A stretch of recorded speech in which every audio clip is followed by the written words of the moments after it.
transmitiendo desde la Ciudad de México a toda la República Mexicana y a los Estados Unidos. José Cárdenas informa. Todas las noticias, todas las voces. Hoy es el jueves 7 de septiembre, estas son todas las noticias y todas las voces. Nota principal, el tema del avión derribado en Venezuela, el avión con matrícula mexicana, eso está más que confirmado.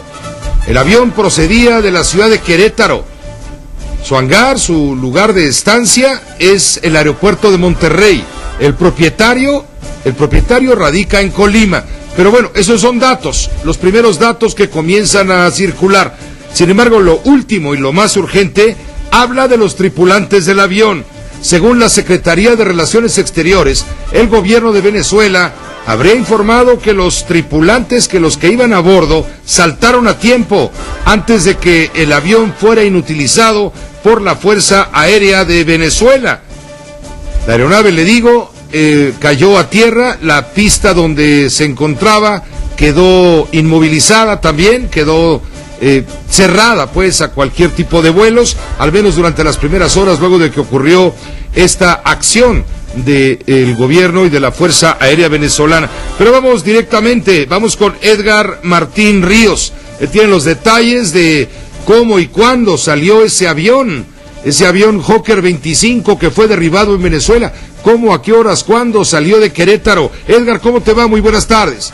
Muy buenas tardes, Pepe Cárdenas. Sí, efectivamente, reportando desde Querétaro la situación de esta avioneta que fue derribada en Venezuela. Los datos que tenemos es de que despegó de Querétaro a las 11:50 de la mañana del lunes y fue derribada a las 10:50 de la noche, tiempo de Venezuela.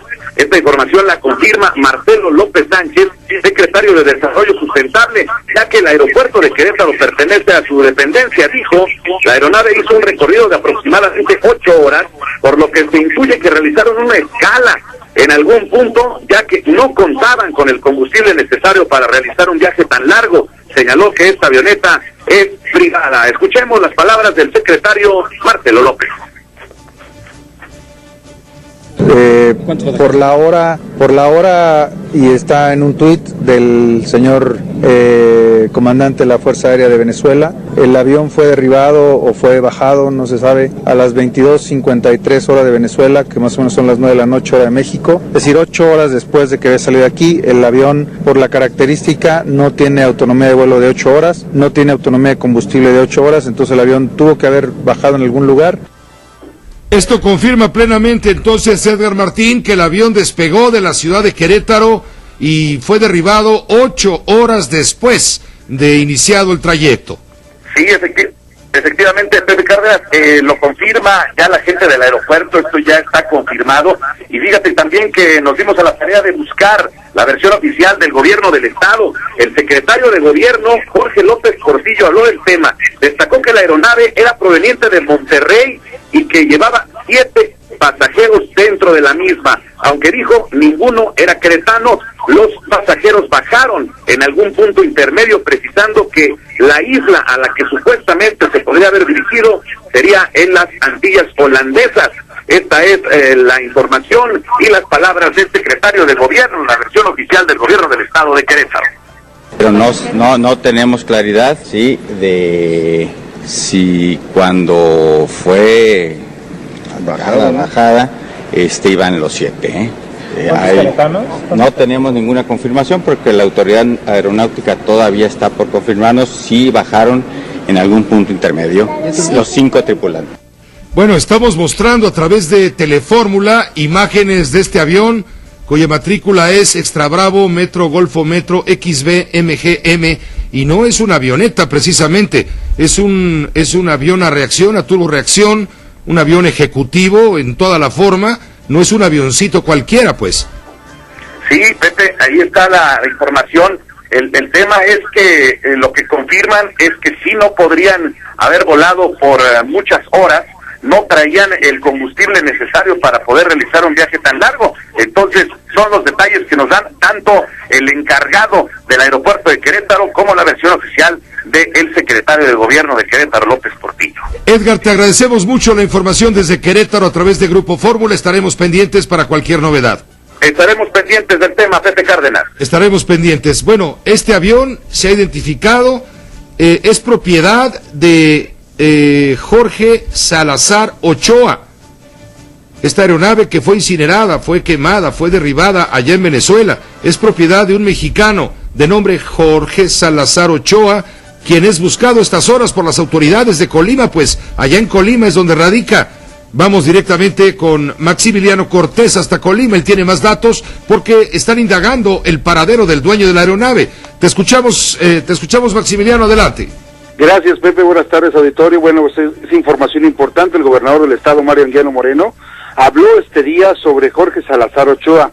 De acuerdo a las investigaciones que ayer se empezaron a realizar, el nombre de la a su vez era Jorge Salazar Ochoa, con domicilio en Colima, en una vivienda de interés social ubicada en un vecino con la capital del estado, acá en Villa de Álvarez.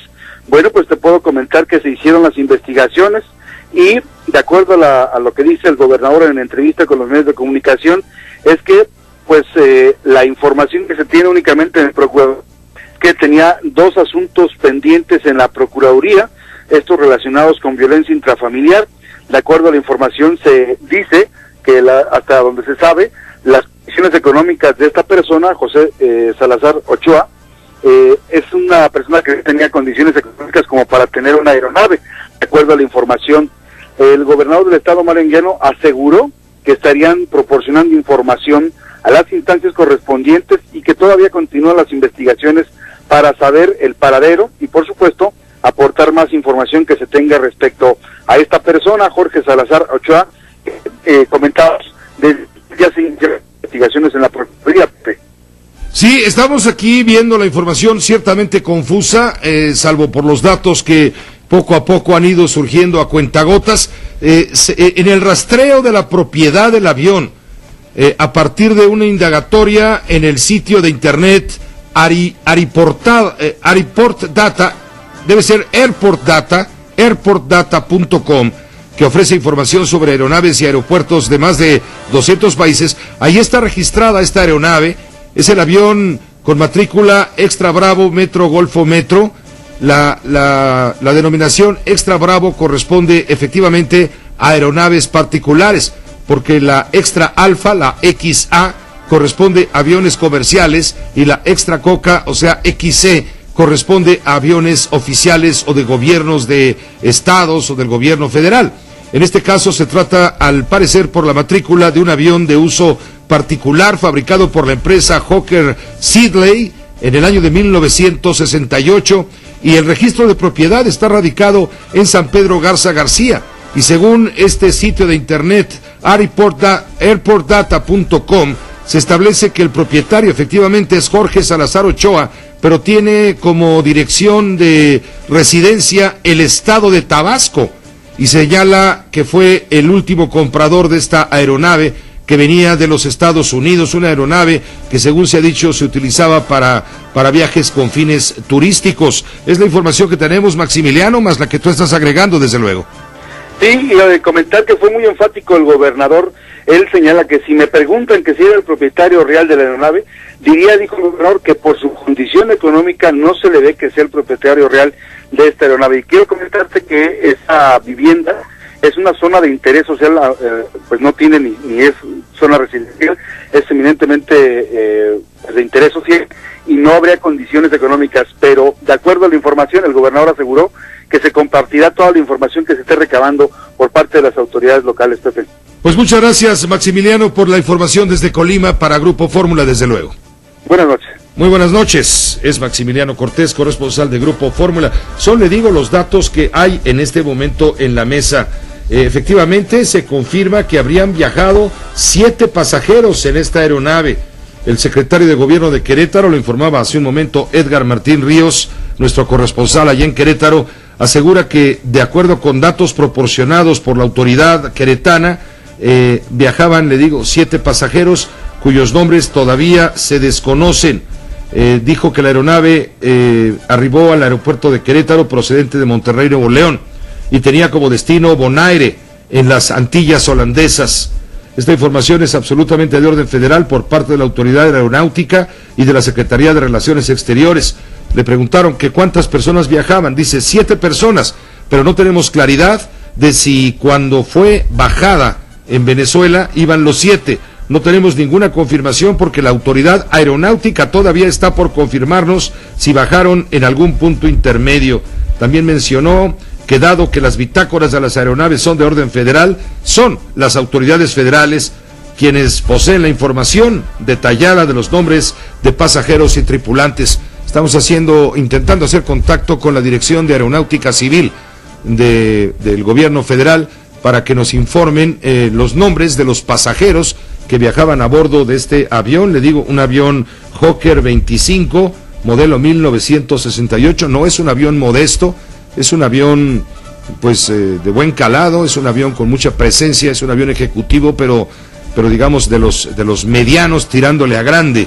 No es una avioneta como se ha venido diciendo en algunas partes. Pero bueno, ¿qué dice a todo esto la Secretaría de Relaciones Exteriores? Bueno, la Secretaría de Relaciones Exteriores hasta ahora ha emitido el siguiente comunicado en torno al incidente que involucra a esta aeronave de matrícula mexicana allá en Venezuela.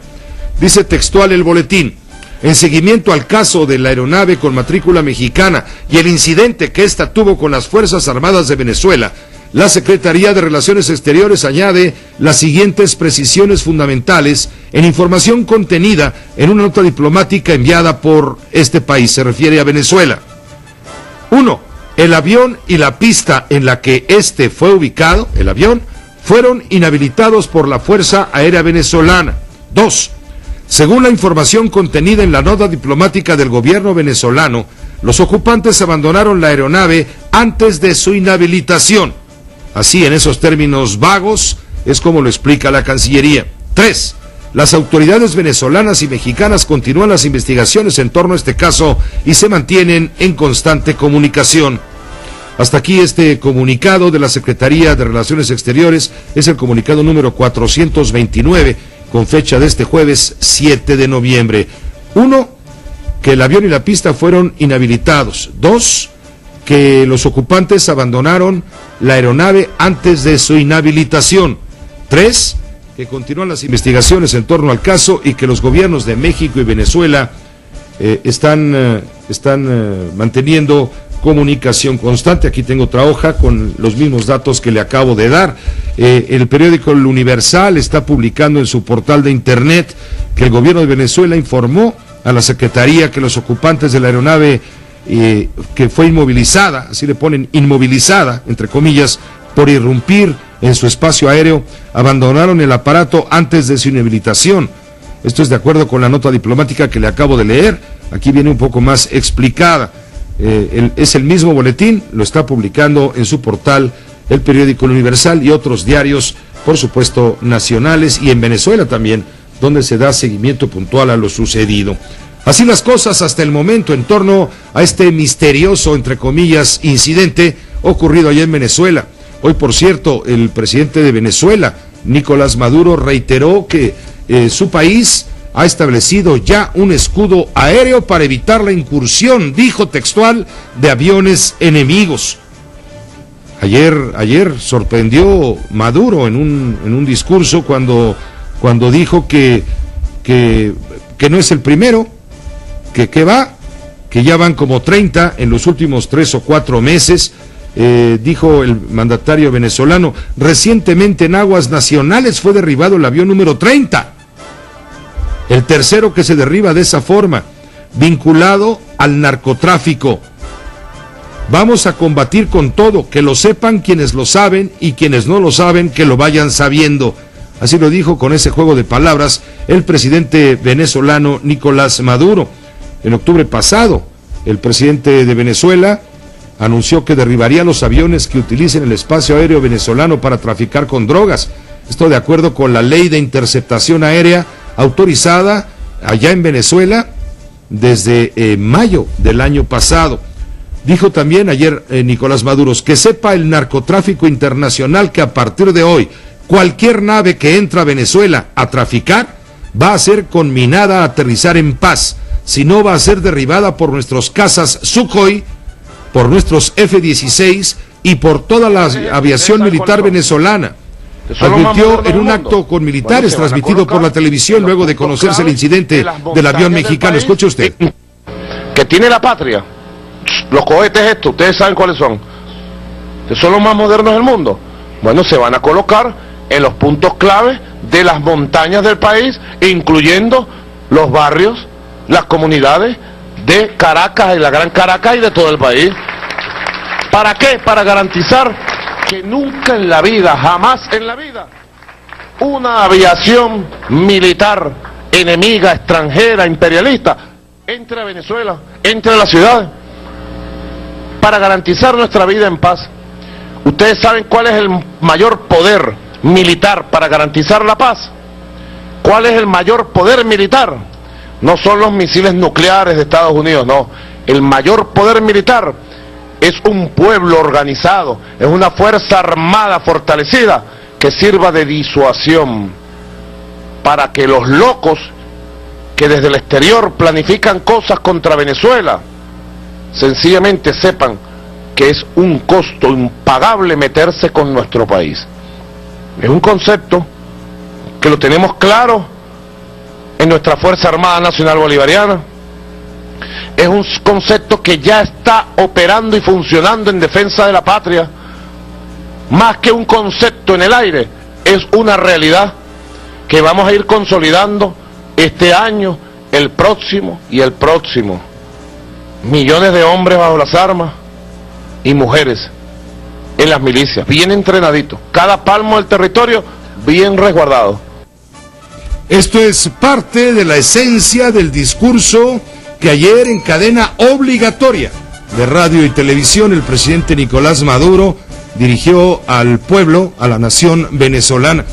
Caray, cuando uno ve a Nicolás Maduro hablando, no puede uno dejar de acordarse de Javier Alatorre, ¿no? ¿Cómo? ¿Qué gran parecido tienen ambos personajes? Mi querido Javier, periodista, conductor del noticiario Hechos de Televisión Azteca, a quien le mandamos un fuerte saludo. Digo, nada más que Nicolás Maduro está gordo, en fin, está muy grandote, pero Javier, haga de cuenta cómo se parece. Pero bueno, la situación es mucho más delicada para estar bromeando y haciendo frivolidades de comparar parecidos y rostros entre uno y otro. Vamos con Alejandro Linares, él es periodista desde Caracas, la capital venezolana. Alejandro, te agradezco mucho, muy buenas noches para ti. ¿Qué tal, Pepe? Buenas noches. Bueno, acá en Venezuela las reacciones del gobierno venezolano han sido básicamente la del presidente Nicolás Maduro. El día de ayer el presidente pues felicitó a la Fuerza Armada Nacional, específicamente a la Fuerza Aérea, por el derribo de esta aeronave que, de acuerdo con las autoridades venezolanas, estaba implicada en actividades irregulares, particularmente en hechos relacionados con el narcotráfico. El día de hoy también habló el ministro de Interior, Justicia y Paz, Mayor General Miguel Rodríguez Torres. Al ser consultado sobre el incidente, el mayor general no dio mayores detalles, dijo que este no era un asunto o no es un asunto de su competencia y prefirió dejarle esa responsabilidad a las autoridades del Comando Estratégico Operacional de la Fuerza Armada, que son, según el ministro, las que realmente deben encargarse de dar mayores detalles sobre la operación en la que pues aviones de la Fuerza Aérea Venezolana terminaron derribando esta aeronave de matrícula mexicana. Es lo que se ha comentado desde ayer. También estuvimos atentos a este discurso que fue transmitido allá en Caracas, Venezuela, por radio y televisión en cadena, decíamos aquí, Alejandro, obligatoria. Pero el gobierno de Venezuela no ha aportado mayores datos más allá de lo que ya hemos comentado. El gobierno de México espera pronta explicación de lo sucedido con todo detalle. En este momento es una gran incógnita averiguar lo que ha ocurrido con los pasajeros que viajaban a bordo. De acuerdo con las autoridades en México, viajarían en el avión 7 pasajeros, de los cuales todavía no se sabe su su paradero en este momento, su destino. Se ignora si bajaron en un punto intermedio del recorrido. Ya se ha determinado cuál es el trazado de la ruta que tenía el avión, que venía procedente de la ciudad de Monterrey, Nuevo León, en el norte de la República Mexicana. Hizo una escala para recarga de combustible en la ciudad de Querétaro y se dirigía hacia las Antillas. Se ignora si antes se detuvo para algo. El trayecto del avión entre Querétaro y donde ocurrió el derribamiento del aparato, el lapso de tiempo fue de 8 horas. Se ignora qué pasó en medio de esas 8 horas. Se ignora también si hay pruebas de que en el avión había drogas, si hay alguna prueba de que en el avión había armas o algún peligro para el gobierno venezolano, y para poder entender el porqué de la reacción, aunque por lo que dice el presidente de Venezuela, Nicolás Maduro, esta acción es una acción que se viene tomando de tiempo atrás, unos 2 o 3 meses atrás, para evitar la incursión de aviones enemigos, así lo dijo, en el espacio aéreo. Y aviones enemigos incluye aviones que utilicen el espacio venezolano para traficar con drogas. Alejandro. Sí, así es. Como tú lo acabas de comentar, en los últimos meses, si la memoria no me falla, alrededor de unas 30 aeronaves han sido derribadas por miembros de la Fuerza Aérea Venezolana, o se les ha ordenado su aterrizaje forzoso, precisamente porque se sospecha que son aeronaves enemigas, y más que enemigas, son aeronaves que podrían estar vinculadas, como ya tú bien lo has señalado, con actividades ilegales, con el narcotráfico. En Venezuela, como te comenté hace un momento, las autoridades se han mantenido bastante herméticas al hablar del suceso, al hablar del incidente. Hasta ahora, como también te comenté hace un rato, pues solo hemos tenido 2 reacciones. La del presidente venezolano, que como ya bien dije, felicitó a los miembros de la Fuerza Armada venezolana, y también la del ministro de Interior y Justicia, Mayor General Miguel Rodríguez Torres. Lo que sí es cierto es que en los últimos meses el gobierno venezolano viene haciendo una importante lucha contra el narcotráfico, o por lo menos eso es lo que aseguran en el país las autoridades venezolanas, que se está luchando contra el narcotráfico. No es la primera vez que pues Venezuela se ve involucrada en un tema que tiene relación con aeronaves y con drogas. Ya en los meses pasados también el país estuvo inmiscuido en un asunto con una aeronave de la línea aérea Air France, de la línea aérea francesa Air France, que llevó una buena cantidad de drogas. Se habla de toneladas de drogas hasta territorio francés. Entonces, para redondear la idea, hermetismo en las autoridades venezolanas. Probablemente en los próximos días tengamos más reacciones. Como tú bien dijiste, el gobierno de México, en la voz de la Cancillería, está solicitando explicaciones porque no se sabe qué sucedió con los pasajeros, qué ha sucedido con los pasajeros, pero como ya te dije, todo forma parte de una política que está adelantando el gobierno venezolano para luchar, como dicen ellos, contra el narcotráfico, sobre todo después de que en los últimos meses Venezuela y ciudadanos venezolanos se han visto involucrados en hechos de tráfico ilícito de drogas, no solo dentro del país, sino también fuera de las fronteras. Y el caso más connotado, te lo acabo de mencionar, fue del avión de Air France que despegó de territorio venezolano, de suelo venezolano, del Aeropuerto Internacional Simón Bolívar, ubicado en la ciudad de Maiquetía, en el estado Vargas, y llegó hasta suelo francés, cargando, como ya te lo comenté, una importantísima cantidad de drogas. Alejandro Linares, agradecemos mucho esta comunicación desde Caracas, Venezuela. También estamos dando seguimiento a nosotros, igual que ustedes. Pendientes quedamos, ¿te parece? Muchísimas gracias, por supuesto, estamos a la orden. Estamos a la orden, claro que sí. A estas horas, pues, el gran dilema es ¿narco o no narco? To be or not to be. Ese es el asunto, ¿no? ¿Narco o no narco? Ese es el gran dilema. Ayer comentábamos en este espacio informativo con Rafael Cardona en su cristalazo que hace 55 años México y Guatemala estuvieron al borde de ir a la guerra, toda vez que el gobierno guatemalteco denunció atropellos, abusos y violación de su soberanía cometidos por una embarcación pesquera, la embarcación San Diego, y también denunciaron abusos de taladores de madera que se introducían desde México a territorio guatemalteco para saquear el patrimonio y la riqueza de aquella nación. Este incidente generó un conflicto, bueno, un caso de guerra prácticamente, en represalia, le digo, de parte del gobierno guatemalteco. Estuvo a punto, pues, de estallar la guerra, repito, hace 55 años.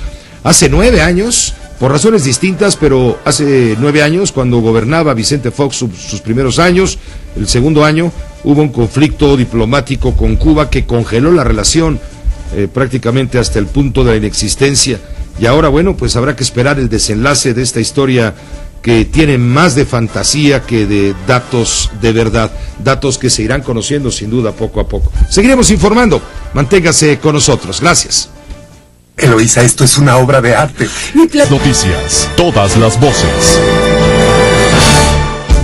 Antes de ir con Leopoldo Espejel y el tema del plantón de los maestros, de si se compactan o no se compactan, déjeme informarle, ¿se acuerda que ayer comentábamos con el ingeniero Javier Matuc y con usted, desde luego, el tema de la entrada, del ingreso a bolsa por primera vez de la red social Twitter? Bueno, pues, ¿se acuerda que le dijimos que las acciones arrancarían esta mañana temprano allá en Wall Street?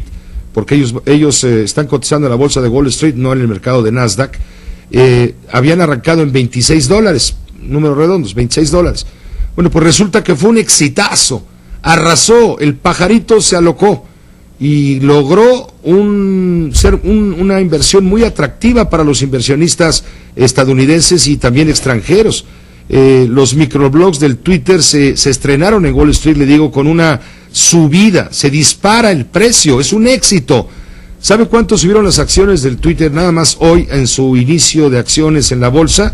72.7%.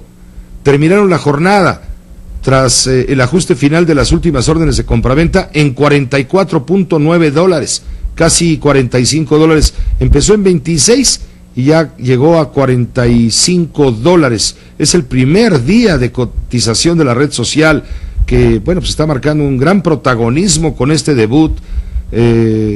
Y claro, pues toda esta acción ha sido, por supuesto, seguida muy atentamente por los usuarios de la red social Twitter, porque ahí se ha venido informando con todo detalle de cómo se han manejado las cotizaciones. Celia Mendoza tiene la información desde Nueva York. Twitter colocó sus acciones al público en la Bolsa de Valores de Nueva York este jueves 7 de noviembre tras establecer el precio inicial en $26 y ofreciendo 70 millones de papeles en acciones, que vieron un alza de 73,5% en su primera transacción oficial, vendiéndose a $45.10. En su primer minuto de operaciones, el volumen de acciones de Twitter alcanzó los $13 millones, cifra que siguió aumentando durante el día, una señal positiva para inversionistas, como explica Kenneth Policari, quien compra y vende acciones en la bolsa. Ahora tendrán que decidir si toman ventaja de la demanda en el mercado. Si compraron sus acciones a $26 y las venden a 46, básicamente han ganado alrededor de un 80% de su dinero. Es un buen negocio, pero si no venden y sube aún más, va a ganar aún más dinero.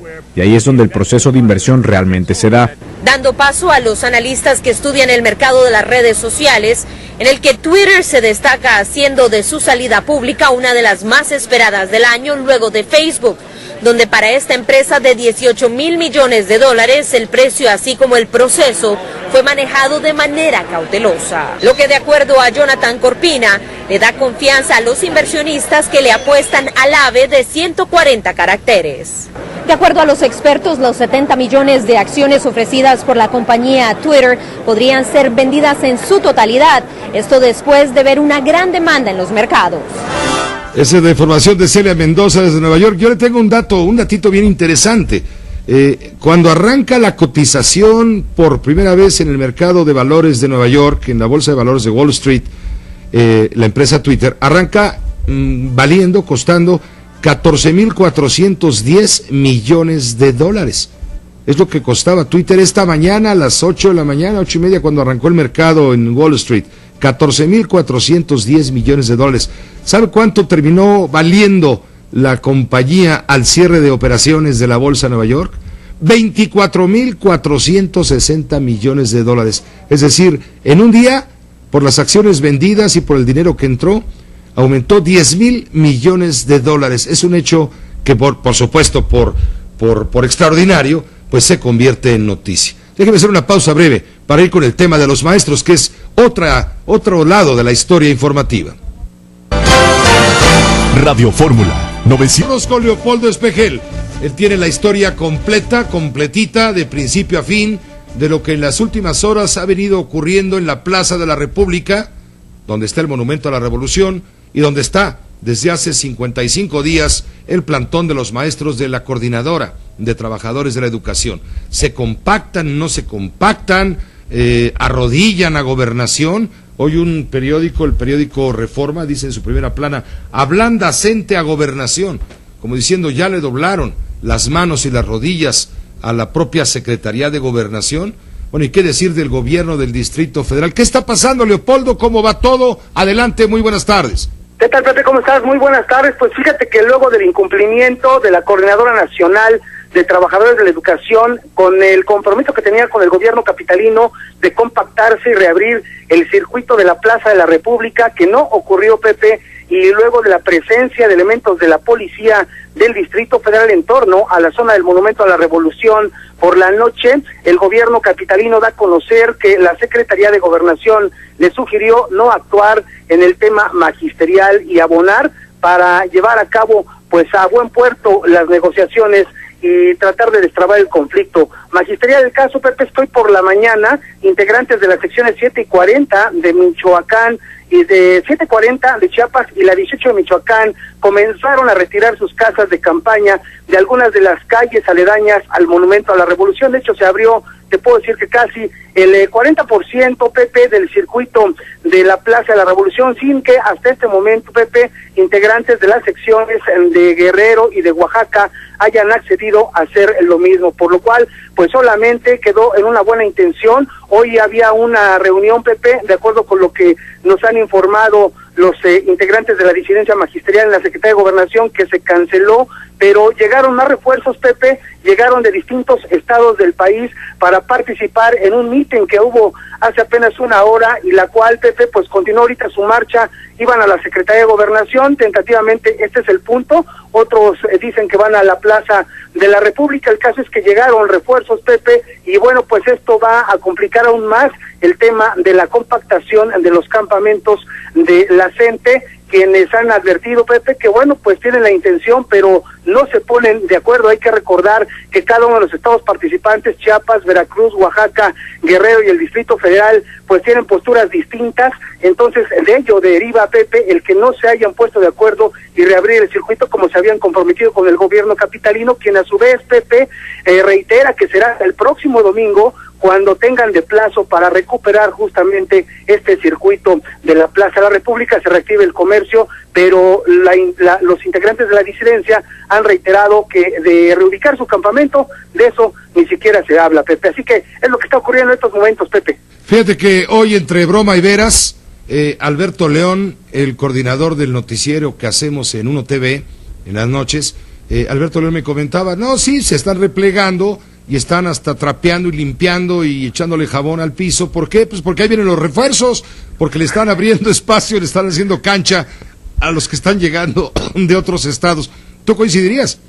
Pepe, fíjate que eso se lo plantearon al propio secretario de Gobierno del Distrito Federal, Héctor Serrano. Dice que pues que no, que él tenía la información de que así como iban a llegar la caravana, Pepe, así se iban a retirar, que no tenían previsto, de acuerdo con sus programas de logística e inteligencia, que los integrantes de la gente fueran a pernoctar hoy. La situación cambia si es que realmente se canceló la reunión con Gobernación, y bueno, pues la verdad, Pepe, es que pues sí podría ser, estaban limpiándole el espacio para que llegaran a instalarse. Se habla de 1,300 personas que están arribando hacia el Distrito Federal para reforzar este plantón. Hay que recordar, Pepe, lo cierto es que se ha manejado un doble discurso desde el tiempo en que la gente desde hace 55 días permanece aquí en la Plaza de la República. Por una parte se dice una cosa, pero la verdad en los hechos se hace otra, así que bueno, pues por lo pronto ya está limpio, Pepe, para que lo puedan ocupar si es que así lo requieren los integrantes de la disidencia magisterial. Muchas gracias, Leopoldo Espejel, por la crónica.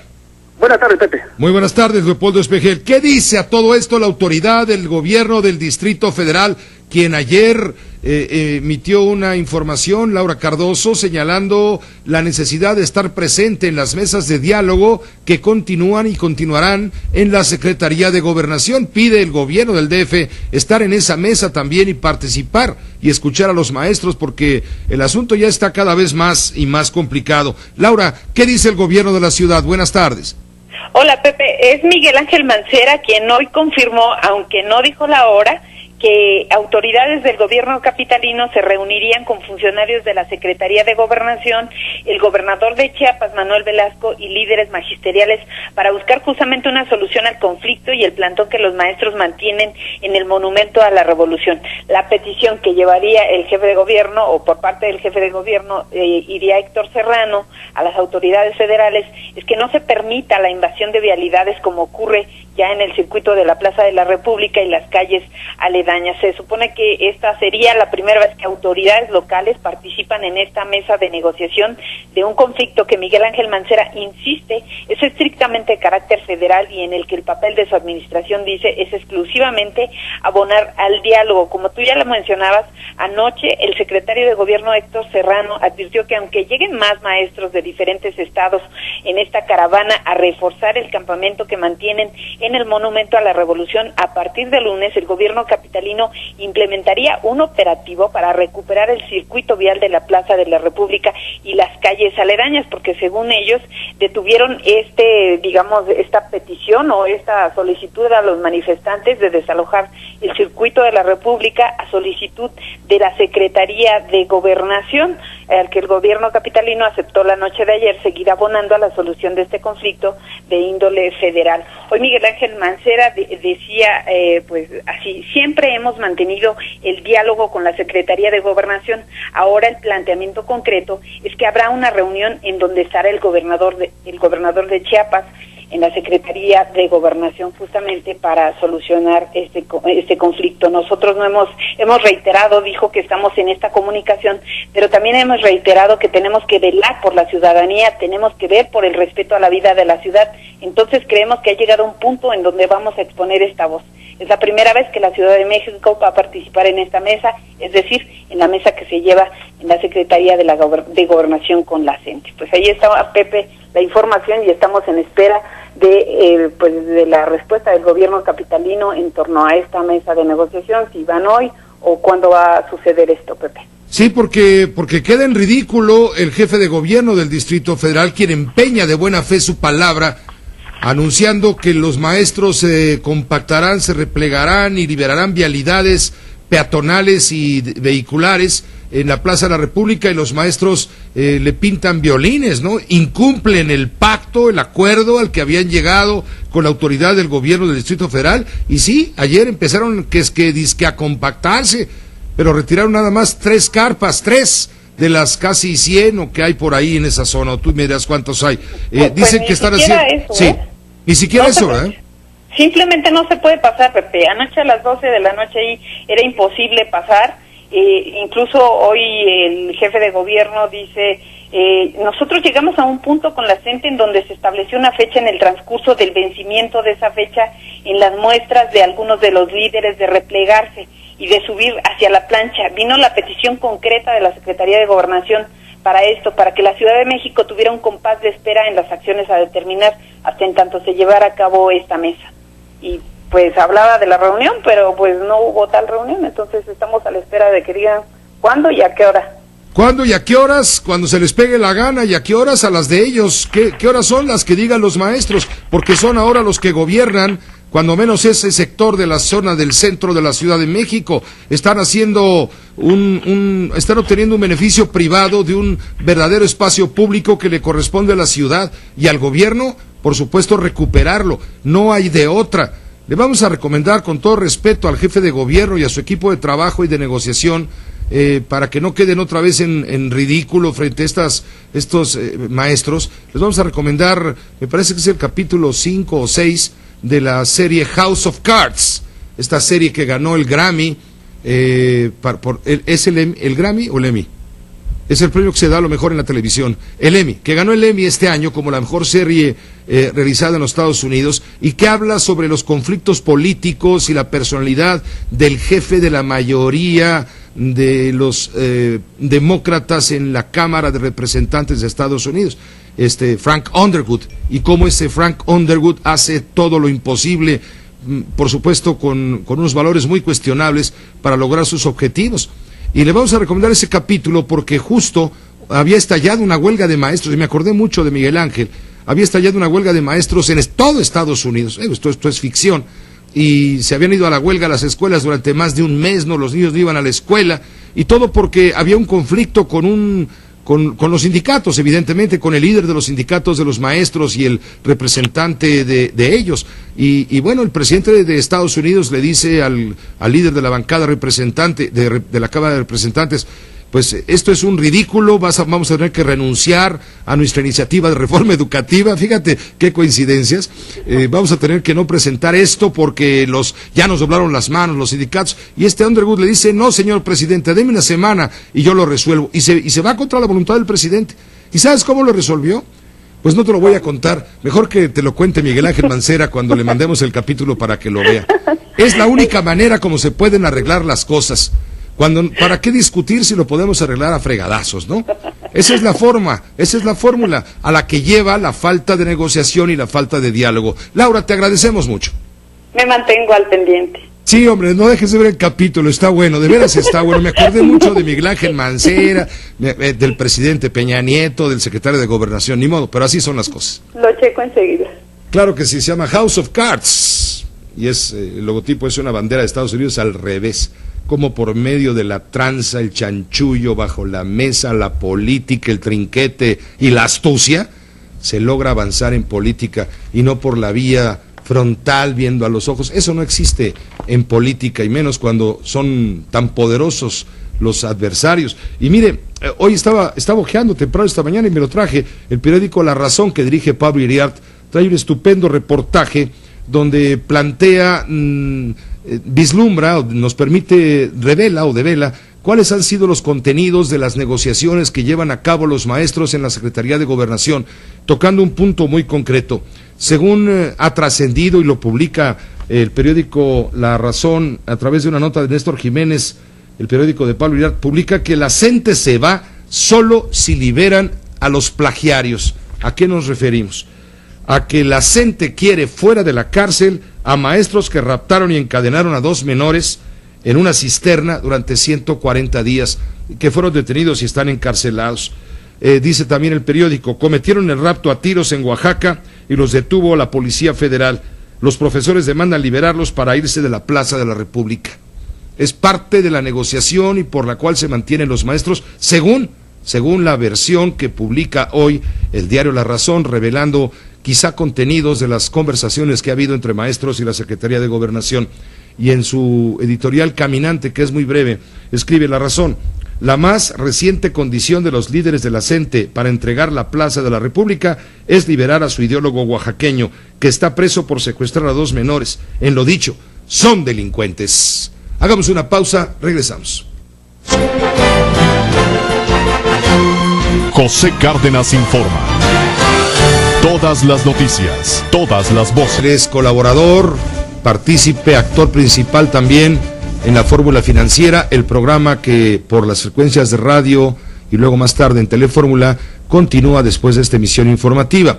él está con Mari Carmen Cotés, con Marco Antonio Mares, y estamos recurriendo a Pepe porque él es un experto en los movimientos que se dan en los mercados financieros, y hoy, bueno, pues la nota de las acciones del Twitter y este escandaloso levantón que dio al inicio de cotizaciones, pues lo convierte en noticia. Bien vale el comentario, pero aprovecho porque aquí en México también hay noticias. Se ha revelado que a partir del 1 de enero del año entrante, usted y yo y nadie podremos hacer un cheque al portador por más de 5,000 pesos, de acuerdo con las nuevas leyes bancarias que rigen el sistema financiero. Estamos contigo y te estamos escuchando con mucha atención, Pepe Yuste. ¿Cómo te va? Muy buenas tardes. Muy buenas tardes, Pepe, ¿cómo estás? Bien, ¿por dónde quieres empezar? Por los cheques, por lo de acá, ¿no? Exactamente, por el dinero que nos compete a nosotros, ya que creo que pocos van a estar en Twitter, pero por lo de acá, Pepe, bien lo dices, hasta la fecha hemos podido emitir cheques al portador por 20,000 pesos. Hasta por 20,000. Sí, exactamente. Hoy en día te permiten solo cheques al portador sin que digas nada más, sin que reveles nada más. Es al portador 20,000 pesos. Ahora los está bajando el Banco de México, precisamente a esto que tú comentas, al monto de 5,000 pesos.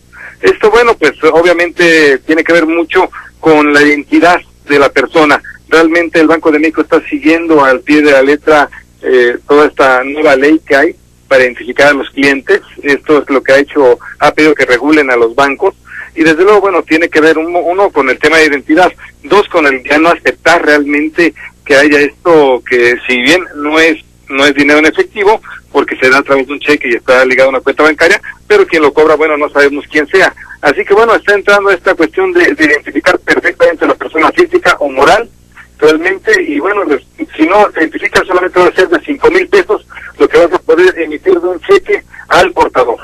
Sí, y está bien para evitar fraudes, ¿no? Porque se han dado muchos fraudes, y los bancos han tenido conflictos con sus cuentavientes por estas situaciones, porque les roban un cheque, van y les roban, en fin, o porque el cheque se pierde, o como sea, cualquiera, como tú bien dices, llega y le pone ahí la cantidad, lo cobra, y esto es para evitar que los bancos sigan perdiendo también dinero al tener que reponerles a los clientes cuando ellos alegan y se van a un juicio para que no les cobren ese cheque que ellos dicen que se les robó.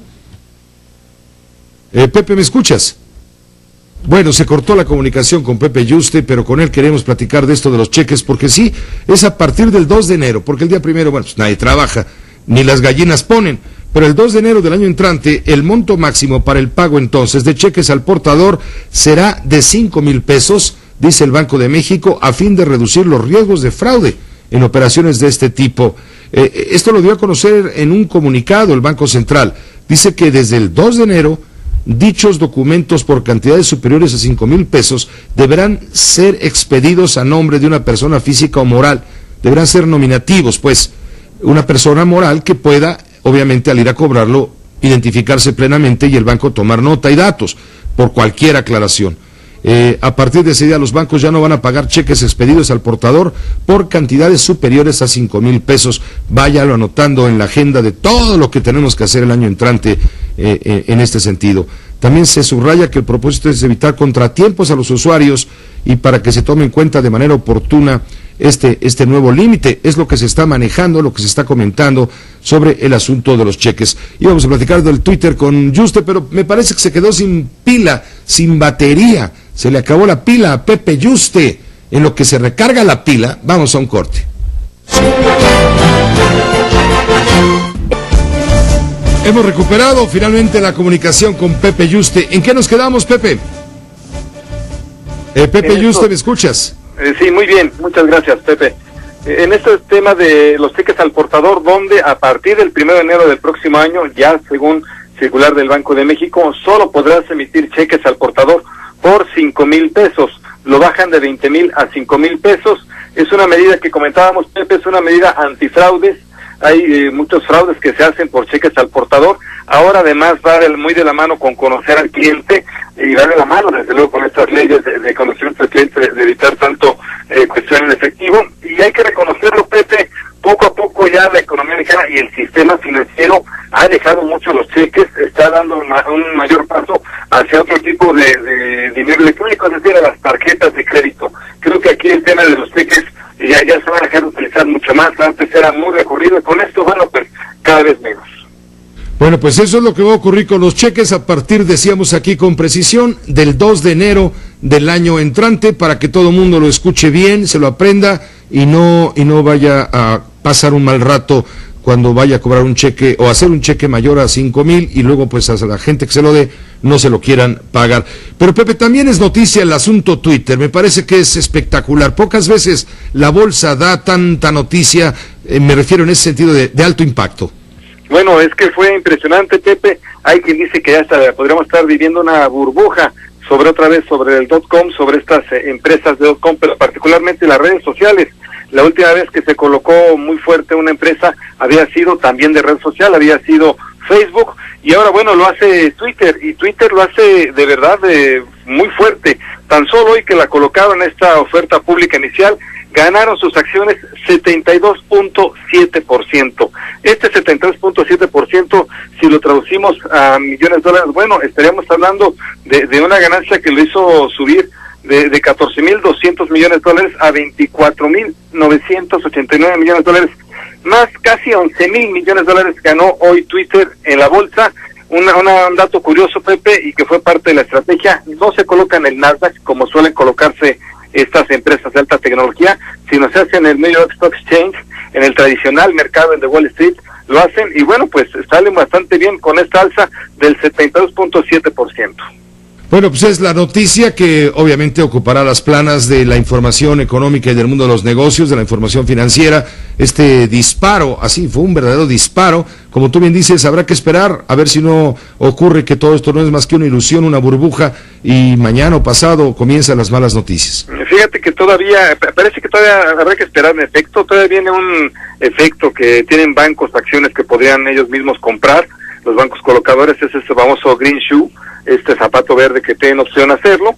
Vamos a ver cómo se da, y bueno, así empezaría a colocarse esta Twitter en 24.989 millones de dólares, cerca, Pepe, de Yahoo en 32.000, alrededor de 32.000 millones de dólares, aunque obviamente pues todavía palidecen mucho a Facebook, que está en más de 115.000 millones de dólares, y desde luego al rey de Internet hoy en día en el modelo de negocios, que es Google.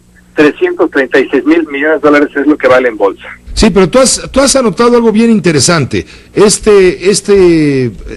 actuación o este protagonismo financiero de esta red social Twitter puede en un momento dado, puede disparar la apreciación de las empresas .com a través de la internet en Estados Unidos y en todo el mundo. Es decir, puede ser un arma de dos filos, ¿no? O se van para arriba o se hunden con todo y Twitter, ¿no?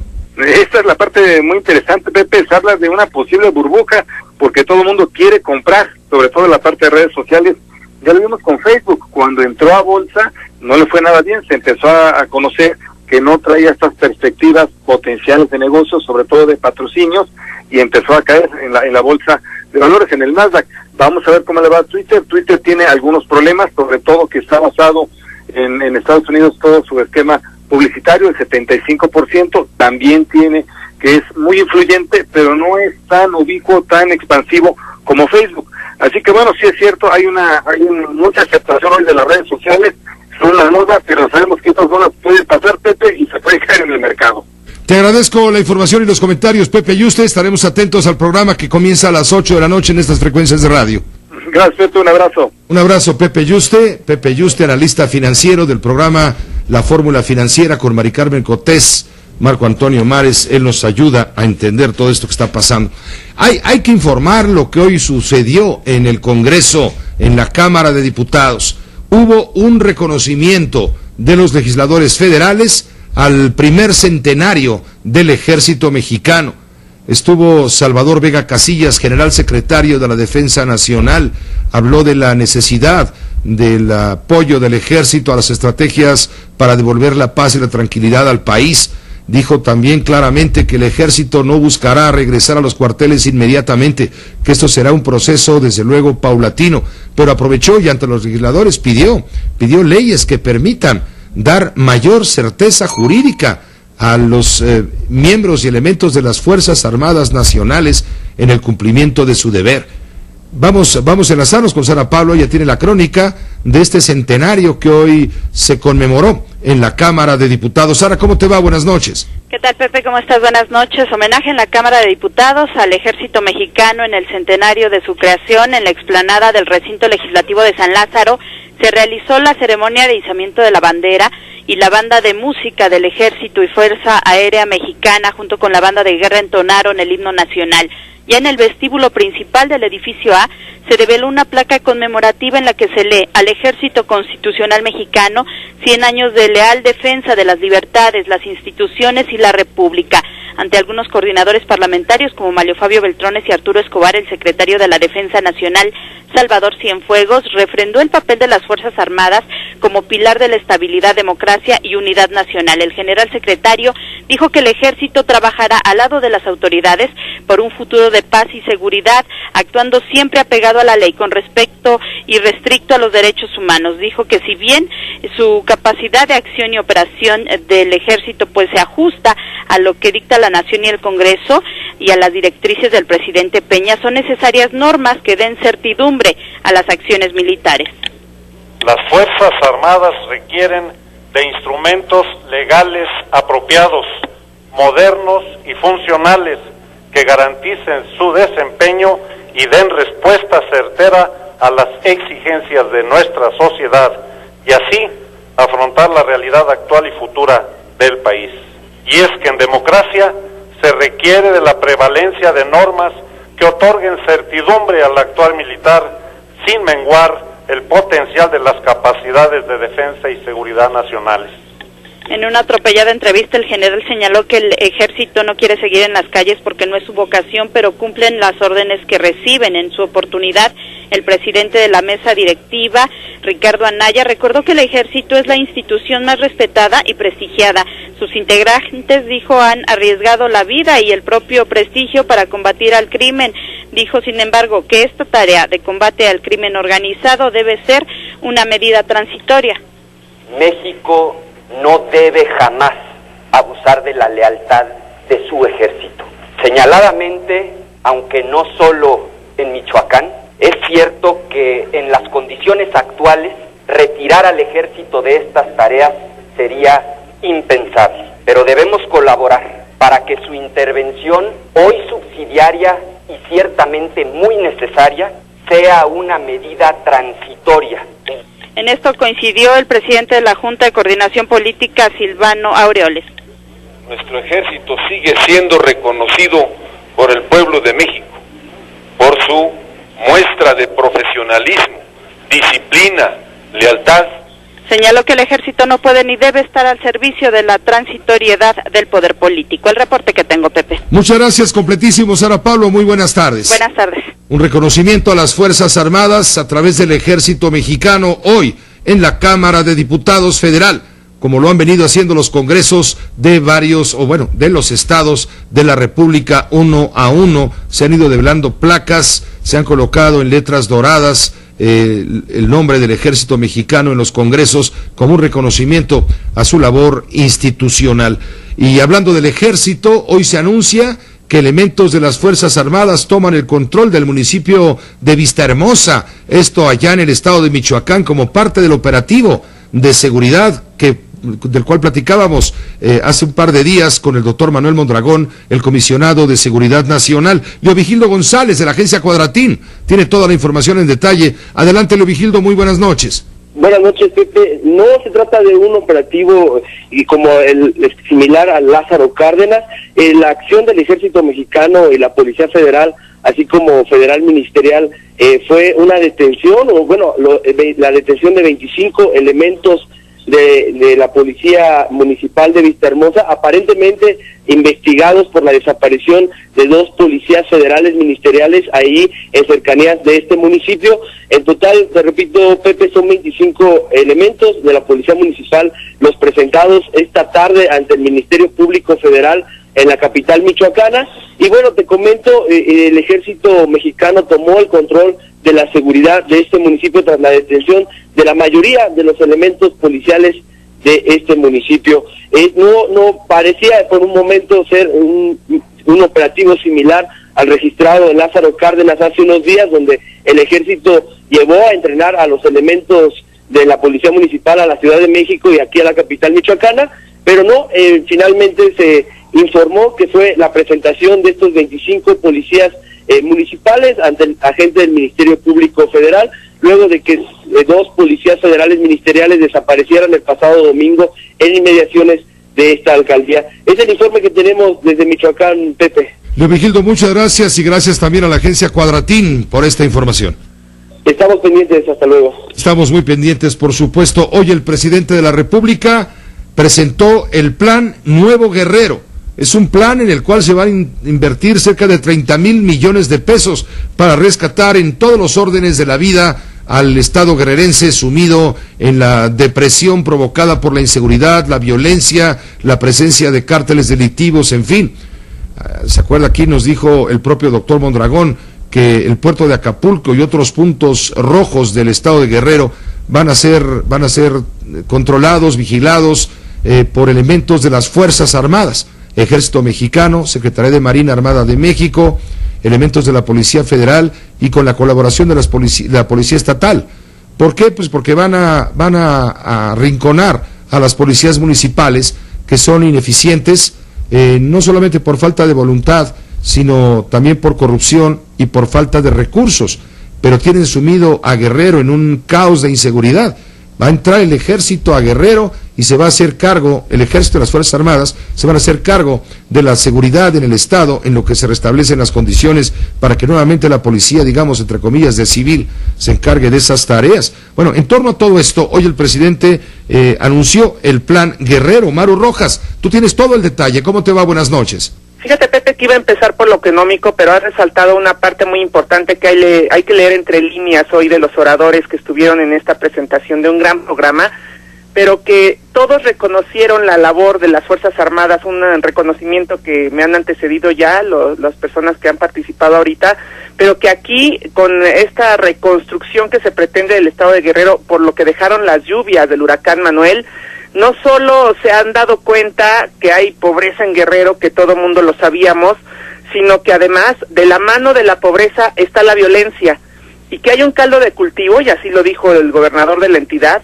hay un caldo de cultivo que si solamente se reestructura lo que fue dañado, está a punto de estallar esta sociedad en violencia. La sociedad de Guerrero quiere más, quiere salir adelante, y es por ello que hoy el presidente de la República anuncia este nuevo Plan Guerrero, un programa político integral de alto contenido social, que no solamente busca levantar lo que se llevó el agua y que sea el turismo el que se enfoque en promover la promoción económica de este estado, sino que se inviertan por lo menos 30,000 millones de pesos, no solamente para pintar bonito Guerrero, sino también para que sea una potencia económica. Con este objetivo se va a promover un desarrollo integral, 3 son los grandes ejes: mayor. No, se nos cortó la comunicación con Maru, pero sí, bueno, lo esencial ya lo dijo. Este se llama Plan Nuevo Guerrero. Van a detallar recursos, obras y programas que va a poner en marcha el gobierno federal luego de los daños provocados por las lluvias de septiembre y también lo que ha generado, desde luego, también la inseguridad. Nos está llegando en este momento un video, nos lo están enviando de Uno TV Noticias. Es un video que está circulando en las redes. Es un video de poco más de 1 minuto de duración que muestra, las imágenes no son muy claras ni tampoco de excelente calidad, pero muestra la parte noticiosa, muestra el día en que murió Rafael Arellano Félix a manos de un hombre vestido de payaso. Sobre el video se está escuchando la canción El Señor de las Canas, interpretada por el ex vocalista de la banda El Recodo, Luis Antonio López el Mimoso, acompañado del Mariachi de Los Cabos, porque esto sucedió en un paraje en Los Cabos, Baja California Sur. En el video, en la grabación, se puede ver sentado en una mesa al exfutbolista Jared Borghetti. En la parte de enfrente aparece sola la esposa del excapo Rocío del Carmen Lizárraga. También aparece el momento cuando el Mimoso se encuentra cantando.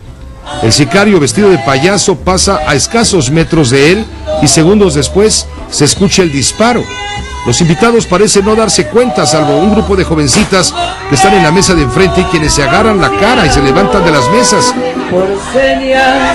Está cantando Luis Antonio López el Mimoso. y cuando está cantando, de pronto se va la cámara a otro lado, se escuchan los balazos que disparó el payaso, el hombre que circuló frente a la cámara vestido de payaso sobre el cuerpo de Rafael Arellano Félix, acabando con su vida. Esto fue el pasado 18 de octubre. Se escuchan 4 disparos y la música deja de tocar. Y bueno, usted podrá imaginarse, sobreviene el caos en este salón de fiestas conocido como el Ocean House. Francisco Rafael Arellano Félix encabezó el cártel de Tijuana, que hace unos años funcionaba como uno de los más poderosos y violentos de México. El capo había sido deportado por Ciudad Juárez en 2008 por parte del gobierno de Estados Unidos, luego de cumplir una condena que le impuso un juez en ese país por la venta de drogas. Escuche usted cómo se dieron las cosas. Estamos viendo el video a través de Telefórmula, gracias a Beto León, coordinador del noticiero de 1TV Noticias.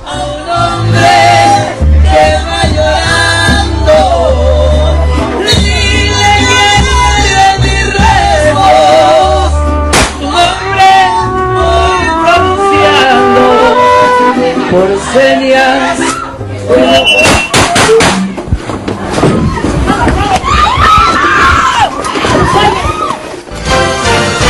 Radio Fórmula 970 AM 103.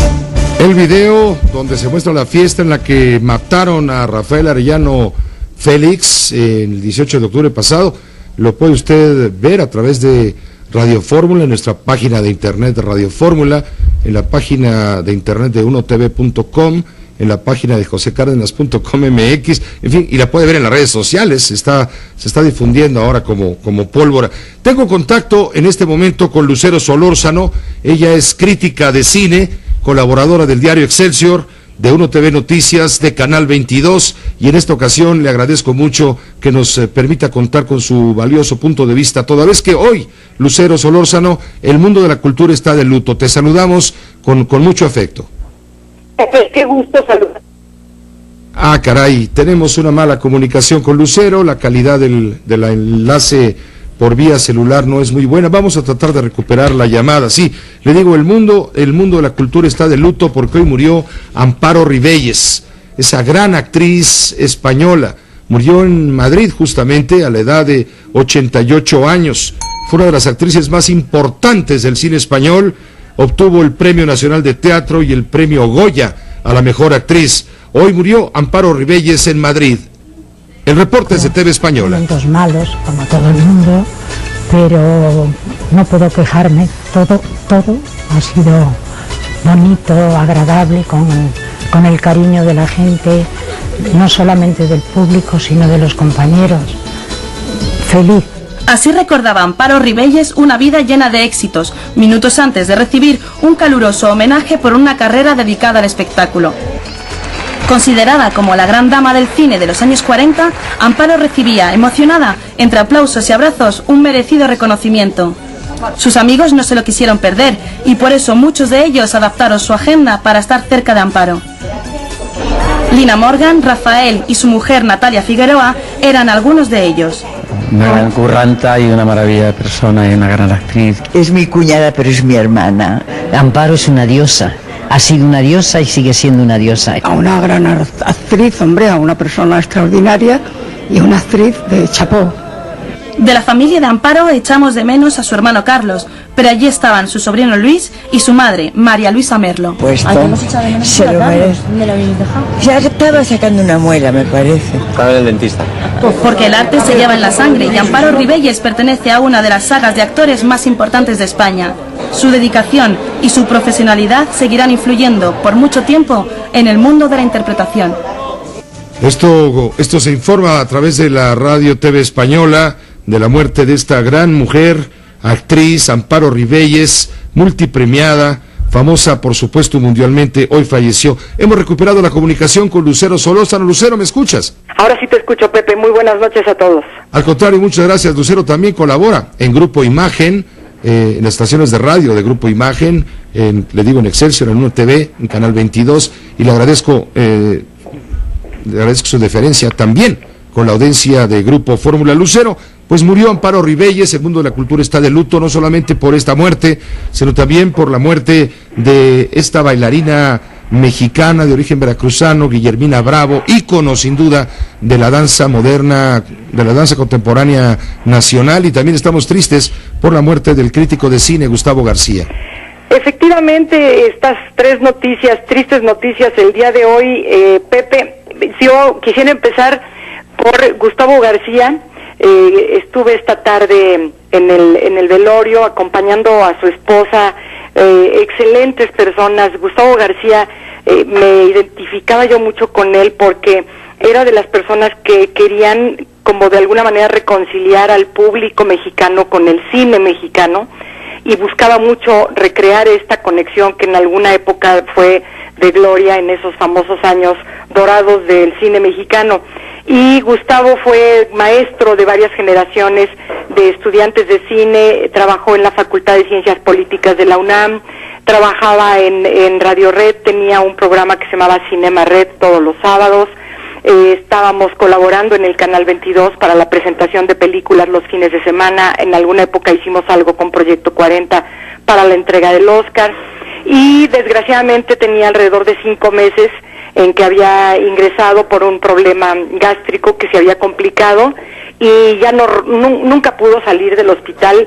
Un hombre joven de 59, 60 años, Gustavo tenía todavía un perfil importantísimo para lo que es la crítica, el comentario cinematográfico y sobre todo para enseñar, porque tenía una gran cualidad para conectarse con el público. Era de ese tipo de crítico que no asume una postura de lo sé todo y de que soy la base, por decirlo coloquialmente. Gustavo pensaba mucho en el respeto al público, en el respeto a la obra de la que hablaba, y creo que es una gran pérdida la muerte de Gustavo García hoy. Amparo Rivelles, bueno, ¿cómo poder olvidar esa época dorada de Amparo Rivelles en México, que es la que a mí me gustaría destacar? Una actriz importantísima, Pepe, no sé si la recuerdes, en tantísimas telenovelas, en tantísimas obras de teatro, en que estuvo en nuestro país haciendo pues durante más de 20 años seriales de televisión, como les llamaban los españoles, y haciendo una carrera muy importante, que murió hoy a los 88 años. ¿Te acuerdas, Lucero, de aquella película El esqueleto de la señora Morales? Por supuesto, y ahora están pasando, La casa de Bernarda Alba está pasando mucho en la televisión recientemente. Además, una actriz recia, una mujer de mucho carácter, de una gran personalidad, retrataba muy bien, era buenísima para el melodrama. Tenía una vena para esta cuestión de la cuestión trágica, trabajó en el teatro clásico en México, gran amiga de gente como Ofelia Guilmain, de Carmen Montejo, y me parece que su muerte hoy en Madrid, ya después de muchos años de haber dejado México, es también una pérdida muy importante para, yo creo que para el arte en México, para lo que es toda esta etapa en particular, como les digo, de la telenovela en esta época famosa de Telesistema Mexicano, en que ella se convirtió en una pieza integral sin duda alguna. Y finalmente, Guillermina Bravo, como bien dices, una de las grandes representantes de la danza moderna en nuestro país, una mujer además con una carrera, ella seguía bailando hasta los últimos años, una mujer también de mucho carácter, que junto con Ana Mérida formaban la Academia de la Danza Mexicana, y que además tenía el Centro Nacional de la Danza Contemporánea. Ella había recibido premios, había recibido reconocimientos, y creo que con su muerte también se cierra un ciclo en cuanto a lo que es toda esta etapa de la danza moderna en México, de una gran influencia desde luego de la escuela cubana, de escuelas latinoamericanas, pero sin duda Guillermina Bravo, nacida en 1920 y que, como les digo, todavía hace algunos años bailaba, es también una gran pérdida para el mundo de la cultura de nuestro país. De luto la cultura en México por la influencia y la presencia que tuvo Amparo Rivelles, de origen español, la muerte de Guillermina Bravo, este ícono de la danza contemporánea mexicana, quien falleció anoche allá en la ciudad de Querétaro. Y bueno, también por supuesto lamentamos la muerte del colega en el área cinematográfico, del crítico de cine admirable Gustavo García, a quien deseamos por supuesto lo mejor en cuanto a que descanse en paz. Te agradezco mucho pues, Lucero Solórzano, el habernos acompañado unos minutos aquí también en Grupo Fórmula. Muy buenas noches, Pepe, buenas noches para todos. Hasta mañana, gracias Lucero Solórzano, crítica de cine, analista del mundo de la cultura, colaboradora de Excelsior, de Grupo Imagen, de Uno TV, de Canal 22. Bueno, y en esta ocasión nos hace el grandísimo honor, y para nosotros es un privilegio contar con su punto de vista. Y vamos a hacer contacto en este momento a Morelia con Verónica Bernal Vargas. Verónica Bernal Vargas es directora del 25º Festival de Música de Morelia, Miguel Bernal Jiménez, que va a tener lugar del 14 al 24 de noviembre. Verónica, un saludo muy cariñoso desde México. ¿Cómo estás, Pepe? Gusto saludarte. Al contrario, están preparando ya el festival, el 25º aniversario, es toda una fecha, son bodas de plata ya. Exacto, nuestro primer cuarto de siglo, como tú bien sabes, y con la amistad con Eugenio Bernal Macuset, hijo del maestro Bernal Macuset, junto con su hermano Miguel, pues lograron parte del sueño de su padre de convertir a Morelia en la Salzburgo de América, y bueno, pues hoy justo cumplimos 25 años. Te estamos hablando porque, mira, hemos dado noticias de Michoacán todos los días, arriba, abajo, hace unos minutos, en fin, que están conectadas con la violencia, pero yo creo que Michoacán es mucho más que la violencia. Por supuesto, Morelia, como bien sabes, es ciudad patrimonio de la humanidad, es una ciudad preciosa, donde, bueno, realmente la problemática está mucho más alejada, más cerca de otros estados, está justo en Tierra Caliente, a 5 horas de Morelia. Entonces Morelia, seguro, como todos bien saben, el primer conservatorio de todo el continente americano está aquí, se transpira música por las calles de la ciudad de Morelia, y el del 14 al 24 será esta gran fiesta musical, donde más de 14 países están presentes en este gran marco. ¿Qué va a haber? ¿Qué ofrece el Festival de Música de Morelia? ¿Qué ofrece a la gente, a los que quieran asistir? Por supuesto, inauguramos el día jueves 14 con la Johann Strauss. Es una gran orquesta que la crea justo Strauss en Viena, en Austria, pero así como eso tenemos a Philip Glass, a Kronos Quartet, ganadores de Grammys, nominados a X número de Óscares, por la película de Drácula, la de Bela Lugosi, que bueno, pues nunca han estado ellos juntos en México, Philip Glass y Kronos Quartet para el miércoles 20 en Morelia en exclusiva. Entonces, bueno, así como eso, el coro de Oxford, grandes conciertos de campanas en nuestro centro histórico, muestras gastronómicas, conciertos infantiles, en fin, lo que queremos es que la gente venga, viva Morelia, disfrute de la música de muy alto prestigio, como tú bien sabes que tiene el festival, y bueno, pues puedan gozar del alto prestigio y la calidad que tiene este Festival de Música de Morelia, Miguel Bernal Jiménez. Estamos seguros, nos consta porque lo conocemos a fondo. Gracias, Verónica, un saludo a todos allá en Morelia, que tenga mucho éxito este 25º Festival de Música Miguel Bernal Jiménez, y ojalá la gente entienda que Michoacán es mucho más, pero mucho más que delincuencia, violencia e inseguridad, y que Morelia en este momento está abierta para recibir a los visitantes que sean amantes, diletantes de la música. Gracias. Por supuesto, y muchas gracias, Pepe, un abrazo, y por acá te esperamos. Igualmente, gracias, Verónica Bernal Vargas, directora de este Festival de Música de Morelia, Miguel Bernal Jiménez. Una pausa, regresamos, hay más información.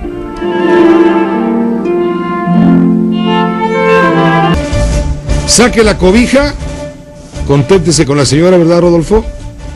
¿Verdad, Ricardo? ¿Verdad, Alvarito?